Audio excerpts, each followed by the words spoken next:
Poland's Huta Stalowa Wola has signed a new deal with South Korea's Hanwha Aerospace for power packs, engines and transmissions for its Crab self-propelled howitzers.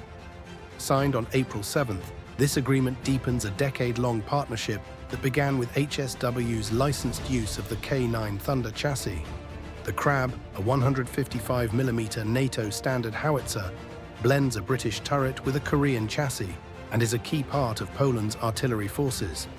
It's already in use under the Regina program and has seen combat with Ukrainian forces.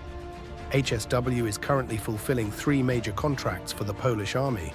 Officials say this latest agreement ensures timely deliveries and highlights the strong ties between Polish and South Korean defense industries.